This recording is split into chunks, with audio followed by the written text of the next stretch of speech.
Hello' student, মই আজি তোমালোকক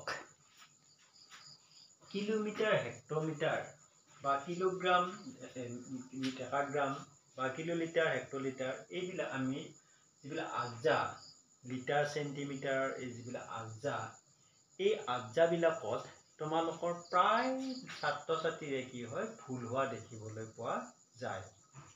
মই আজি কিলোমিটাৰৰ পৰা হেক্টমিটাৰ বা ডেকামিটাৰলৈ বা মিটাৰলৈ কেনেকৈ নিব পাৰি বা মিটাৰৰ পৰা কিলোমিটাৰলৈ কেনেকৈ নিব পাৰি, মই তাৰ বিষয়ে অলপমান আইডিয়া দিম। তোমালোকে ভালদৰে কি কৰিবা চাই ল'বা। যদি তোমালোকৰ মই দিয়া যিখিনি পদ্ধতি, এই পদ্ধতিখিনি ভাল লাগে, তেতিয়াহ'লে তোমালোকে লাইক আৰু শ্বেয়াৰ কৰিবা বুলি আশা থাকিল। লগতে যদি মোৰ ফেচবুকত চাই আছা তেতিয়াহ'লে ফ'ল' কৰিবা, আৰু যদি ইউটিউবত চাই আছা তেতিয়াহ'লে ছাবস্ক্ৰাইব কৰিবা বুলি আশা থাকিল। এতিয়া মই কিলোমিটাৰ, হেক্টমিটাৰ আজ্জাখন আমি স্বাভাৱিকতে কেনেকৈ মুখস্থ কৰোঁ।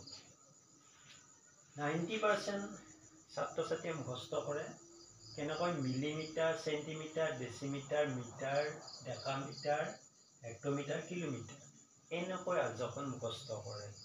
তোমালোকে যেনেকৈ মুখস্থ কৰিছা তেনেকৈয়ে থাকিবলৈ দিবা। কিন্তু মই প্ৰকৃততে মুখস্থ কেনেকৈ কৰিব লাগে, মই মাতাত কেনেকৈ মাতা হয়, কিলোমিটাৰ, হেক্টমিটাৰ, ডেকামিটাৰ, মিটাৰ, ডেচিমিটাৰ, চেণ্টিমিটাৰ, মিলিমিটাৰ, বা গ্ৰামত থাকিলে কিলোগ্ৰাম, হেক্টগ্ৰাম, ডেকাগ্ৰাম, গ্ৰাম, ডেচিগ্ৰাম, চেণ্টিগ্ৰাম, মিলিগ্ৰাম, লিটাৰত থাকিলে কিলোলিটাৰ, হেক্টলিটাৰ, ডেকালিটাৰ, লিটাৰ, ডেচিলিটাৰ, চেণ্টিলিটাৰ, মিলিমিটাৰ। তাৰমানে আমাৰ লিটাৰত থাকিলে এইটো সলনি হ'ব, গ্ৰামত থাকিলে এইটো সলনি হ'ব, আমাৰ তাৰমানে একক অনুযায়ী সেইমতে কি বস্তুৰ কিহৰ উলিওৱা হয়, দৈৰ্ঘ্যৰ উলিওৱা হয় নে ভৰৰ উলিওৱা হয় নে কিহৰ উলিওৱা হয়, তাৰ ওপৰত নিৰ্ভৰ কৰি এই বস্তুটো আমাৰ সলনি হ'ব পাৰে। এতিয়া কথা হ'ল, আমি ইফালৰ পৰা যদি সিফালে যাব লাগে, অৰ্থাৎ কিলোমিটাৰৰ পৰা যদি আমি মিলিমিটাৰলৈ যাব লাগে, তেতিয়াহ'লে ইফালে যদি আমি যাব লাগে তেতিয়াহ'লে আমি প্ৰত্যেকটো ঘৰ যাব লাগিলে এক ঘৰ যাব লাগিলে দহকৈ জঁপিয়াই যাব লাগিব। অৰ্থাৎ ইফালে যাব লাগিলে পূৰণ কৰি যাব লাগিব। আমি প্ৰত্যেকটো ঘৰতে কি কৰি যাব লাগিব, পূৰণ কৰি যাব লাগিব। আৰু সিফালৰ পৰা যদি ইফালে আহিব লাগে তেতিয়াহ'লে আমাৰ প্ৰত্যেকটোতে 10 কি হ'ব, হৰণ হ'ব। প্ৰত্যেকটো ঘৰত 10কৈ হৰণ হ'ব।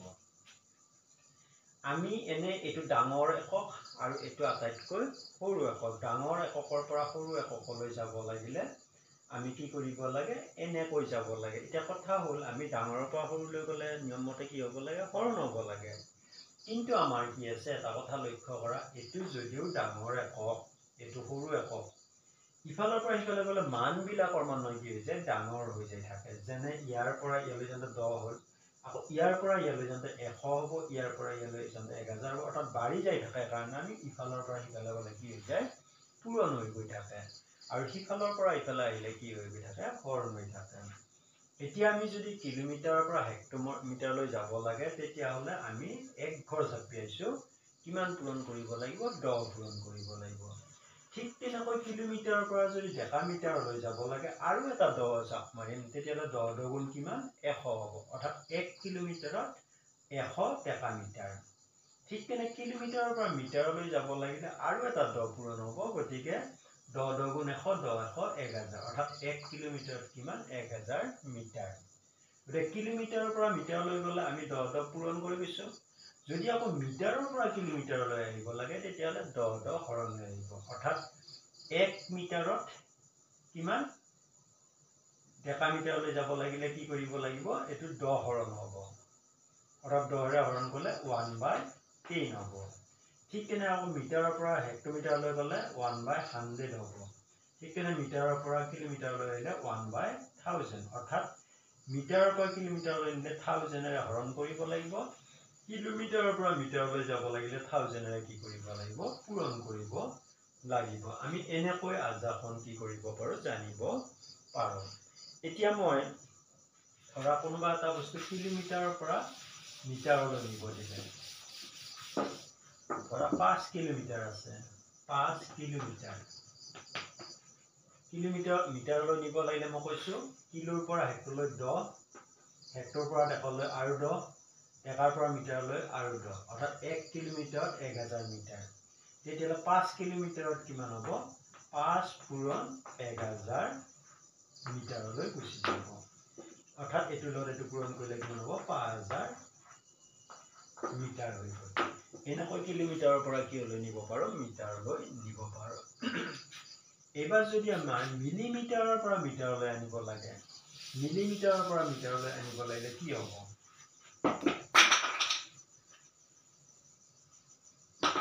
ধৰা 4258। এইটো মিলিমিটাৰ আছে, মিলিমিটাৰত আছে, মিলিমিটাৰৰ পৰা কিহলৈ নিব লাগে? মিটাৰলৈ নিব লাগে। মিলিমিটাৰৰ পৰা মিটাৰলৈ আহিলে ইফালে আহিব লাগে, ইফালে আহিলে কি কৰিব লাগে বুলি কৈছিলোঁ মই? হৰণ কৰিব লাগে। গতিকে আমি কিমানেৰে হৰণ কৰিম? আমাৰ মিটাৰৰ পৰা ডেচিমিটাৰ, চেণ্টিমিটাৰ, মিলিমিটাৰ। গতিকে ইয়াৰ পৰা ইয়ালৈ আহিলে 10ৰে হৰণ, আকৌ ইয়াৰ পৰা ইয়ালৈ আহিলে 10ৰে হৰণ, ইয়াৰ পৰা ইয়ালৈ আহিলে 10ৰে হৰণ। অৰ্থাৎ 10, 100, 1000। গতিকে মিলিমিটাৰৰ পৰা মিটাৰলৈ আনিলে কি কৰিব লাগিব? 4258ক কিহেৰে হৰণ কৰিম? 1000ৰে হৰণ কৰিম। এইটো কিন্তু মিলিমিটাৰ নহয়, এইটো কি হৈ যাব? মিটাৰ হৈ যাব। কাৰণ আমি 1000 হৰণ কৰি দিয়াৰ লগে লগে এইটো আকৌ কি হৈ গ'ল? মিটাৰ হৈ গ'ল। এতিয়া 1000ৰে এইখিনি হৰণ কৰিব লাগিলে কিমান হ'ব? আমি আকৌ এনেকৈ ইয়াক এতিয়া কি কৰি থাকিব নালাগে? 4258ক আকৌ 1000ৰে এনেকৈ হৰণ কৰি থাকিব নালাগে। এনেকৈ শূন্য থকা সংখ্যাৰে যদি হৰণ কৰিব লাগে তেতিয়াহ'লে আমি কি কৰিম? যেইটা শূন্য থাকে সেইটা সংখ্যাৰ পিছত দশমিকটো বহাই দিলে হ'ল। অৰ্থাৎ 3টা শূন্য আছে, 1, 2, 3, এইখিনি দশমিক বহিব। অৰ্থাৎ 4258, 1, 2, 3 পিছত হ'লে এইখিনি ইমান মিটাৰ হৈ যাব। এনেকৈ আমি কি কৰিব পাৰোঁ? মিলিমিটাৰৰ পৰা মিটাৰলৈ আনিব পাৰোঁ। যদি এইটো মিলিমিটাৰ নাথাকি মিলিগ্ৰাম থাকে, এইটো মিলিগ্ৰাম যদি থাকে, তেতিয়াহ'লে এইটো কিহলৈ গুচি যাব? এইটো গ্ৰামলৈ গুচি যাব। তেতিয়া আমি ইয়াতে কি লিখিম? গ্ৰাম লিখিম। এনেকৈ আমি কি কৰিব পাৰোঁ? ইটোৰ পৰা সিটোলৈ নিব পাৰোঁ। আমি জানিলোঁ এই কিলোমিটাৰ, হেক্টমিটাৰ নিয়া আমি যিখন আজ্জাখন মই ক'লোঁ, সেই আজ্জাখন মনত ৰাখিবা। আজ্জাখন আকৌ মই এবাৰ কৈছোঁ, কিলোমিটাৰ, হেক্টমিটাৰ, ডেকামিটাৰ, মিটাৰ, ডেচিমিটাৰ, চেণ্টিমিটাৰ, মিলিমিটাৰ। তোমালোকৰ যদি সিফালৰ পৰা মুখস্থ কৰিছা কথা নাই, সেনেকৈ ৰাখিবা। আৰু যদি ইফালৰ পৰা মুখস্থ কৰা তেতিয়া বেছি সুবিধা হয়। জানক আমি এনেকৈ কি কৰিলোঁ? এইখন আনিলোঁ। এতিয়া মই আৰু এটা বস্তু তোমালোকৰ কি হয়? প্ৰায় ভুল হয়। যেনে টকা পইচাৰলৈ নিয়া। তোমাৰ এতিয়া টকাৰ পৰা পইচাৰলৈ নিলে, টকাটো আমাৰ ডাঙৰ, পইচাটো আমাৰ কি হয়? সৰু হয়। এতিয়া আমি এইমাত্ৰ পাইছিলোঁ যে ডাঙৰৰ পৰা সৰুলৈ গ'লে পূৰণ কৰিব লাগে। তাৰমানে একচুৱেল মানটো বাঢ়ে, কিন্তু হেৰিটো তাৰ ভেলুটো সৰু। তাৰ যিটো তাৰমানে ভেলুটো সৰু, কিন্তু তাৰ সংখ্যাৰ পৰিমাণটো কি হৈ যায়? বাঢ়ি যায়। যেনে 1 টকা, এইটো টকাটো ডাঙৰ আৰু পইচাটো কি হয়? সৰু হয়। কিন্তু 1 টকাত কিমান পইচা? 100 পইচা। তেতিয়াহ'লে আমাৰ 1তকৈ 100টো কি হৈছে? ডাঙৰ হৈছে। কিন্তু একচুৱেল তাৰমানে কি হয়? ইয়াৰ মানটো বেছি, ইয়াৰ মানটো কি নে কম। কিন্তু ইয়াত কিন্তু 1 টকাত 100 পইচা এইটো সমান, কিন্তু আকৌ এইটো বেছি এইটো কম নহয়। 1 টকাৰ ভেলু 100 পইচাৰ ভেলু সমান হয়। এতিয়া কথা হ'ল, টকাৰ পৰা যদি পইচাৰলৈ নিব লাগে তেতিয়াহ'লে আমি 100ৰে কি কৰিব লাগে? পূৰণ কৰিব লাগে। ঠিক তেনেকৈ পইচাৰ পৰা যদি টকালৈ আনিব লাগে তেতিয়াহ'লে 100ৰে কি কৰিব লাগে? হৰণ কৰিব লাগে। এতিয়া ধৰ 9 টকা, 9 টকাত কিমান পইচা বুলি ক'লে আমি 9 পূৰণ 100 পইচা, গতিকে 900 পইচা। আকৌ যদি পইচাৰৰ পৰা টকালৈ আনিব লাগে, যেনে আমাৰ 525 পইচা, 525 পইচা, এইটোক যদি আমি টকালৈ আনিব লাগে তেতিয়াহ'লে আমি 100ৰে হৰণ কৰি দিওঁ। অৰ্থাৎ 525/100 টকা, ই টকালৈ গুচি যাব। এতিয়া ইয়াত যিহেতু দুটা শূন্য আছে, দুটাৰ পিছত কি কৰি দিয়া? বহাই দিয়া। এইটো টকালৈ গুচি গ'ল। এনেকৈ আমি পইচাৰ পৰা টকালৈ নিব পাৰোঁ। আৰু এটা ছাত্ৰ ছাত্ৰীয়ে ভুল কৰে, যেনে সময়। আমাৰ বছৰ, মাহ, দিন, ঘণ্টা, মিনিট, ছেকেণ্ড এইবিলাক আমাৰ সময়। এতিয়া আমি এক বছৰত কিমান দিন বুলি বছৰক যদি আমি দিনলৈ নিব লাগে বা বছৰক যদি মাহলৈ নিব লাগে তেতিয়াহ'লে আমি জানিলে এক বছৰত কিমান দিন? এক বছৰ সমান কিমান? 365 দিন হয়। যদি বছৰক দিনলৈ নিব লাগে 365 দিন। ঠিক তেনেকৈ এক বছৰত আমি কিমান মাহ? গতিকে কিমান মাহ হয় বুলি ক'লে আমি 12 মাহ হ'ল। আমি বছৰক দিনলৈ নিলে 365 দিন হয়, আকৌ বছৰক যদি মাহলৈ নিওঁ 12 মাহ। এতিয়া দিন আৰু মাহলৈ গ'ল। যদি আমি আকৌ কি কৰোঁ, মাহক কিয়লৈ আনিব পাৰোঁ, এক মাহত কিমান দিন? এক মাহ। আকৌ মাহ যদি আমি এতিয়া 12 মাহ, এক মাহ যদি এক মাহত কিমান দিন? 30 দিন ধৰি লোৱা হয়। আমাৰ কেতিয়াবা 31 দিন থাকে, কেতিয়াবা 30 দিন থাকে, কেতিয়াবা 29 দিন, কেতিয়াবা 28 দিন থাকে যদিও আমি মাহ বুলি ধৰিলে এক মাহত কিমান দিন বুলি ক'লে আমি কিমান দিন লিখিব লাগিব? 30 দিন লিখিব লাগিব। 31 দিন বা 29 দিন বা 28 দিন নিলিখোঁ। এতিয়া আমি বছৰৰ পৰা যদি দিনলৈ নিব লাগে এইখিনি হ'ল। এক মাহত দিনলৈ নিব লাগে এইটো, এক বছৰত মাহলৈ নিব লাগিলে এইটো। এতিয়া এক বছৰত 365 দিন। এক দিনত আকৌ এক দিনত কিমান ঘণ্টা? আমি দিনৰ পৰা যদি ঘণ্টালৈ নিওঁ এক দিনত কিমান ঘণ্টা? 24 ঘণ্টা। আকৌ এক ঘণ্টাত কিমান মিনিট বুলি ক'লে? 60 মিনিট। আকৌ এক মিনিটত কিমান ছেকেণ্ড বুলি ক'লে? 60 ছেকেণ্ড। গতিকে আমি দিনৰ পৰা যদি ঘণ্টালৈ নিব লাগে 24ৰে পূৰণ কৰিব লাগে, আৰু ঘণ্টাৰ পৰা যদি মিনিটলৈ নিব লাগে, ঘণ্টাৰ পৰা মিনিটলৈ নিলে 60ৰে পূৰণ, আকৌ মিনিটৰ পৰা ছেকেণ্ডলৈ নিলে আকৌ কিৰে পূৰণ? 60ৰে পূৰণ। এতিয়া তোমাক যদি সোধে এক দিনত কিমান ছেকেণ্ড বুলি সোধে, তেতিয়াহ'লে আমি কি কৰিম? এক দিনত কিমান ছেকেণ্ড? এক দিন। প্ৰথম দিনটো কিহলৈ লৈ যাম? আমি ঘণ্টালৈ লৈ যাম। এক দিনত কিমান ঘণ্টা? 24 ঘণ্টা। গতিকে একৰ লগত কি পূৰণ কৰিম? 24 ঘণ্টা গুচি গ'ল।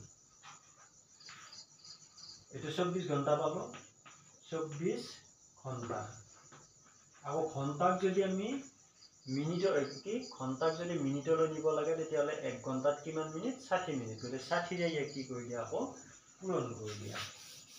ইয়াক আমি আকৌ কিহে পূৰণ কৰিম? 24ৰ লগত 60 পূৰণ কৰি দিম।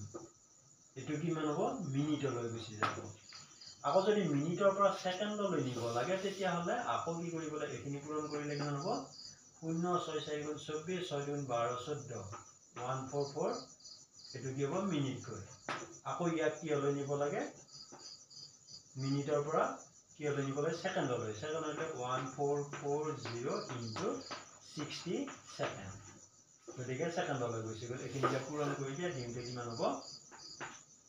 0 0 আৰু এই 0 নাথাকিলে এই দুটা 0 কাটি লৈ 6ৰে পূৰণ কৰিলে। 6 4 গুণ 24, 6 4 গুণ 24 দিয়ে 26, 6 গুণ 6, 6 2 8, 86400 ছেকেণ্ড।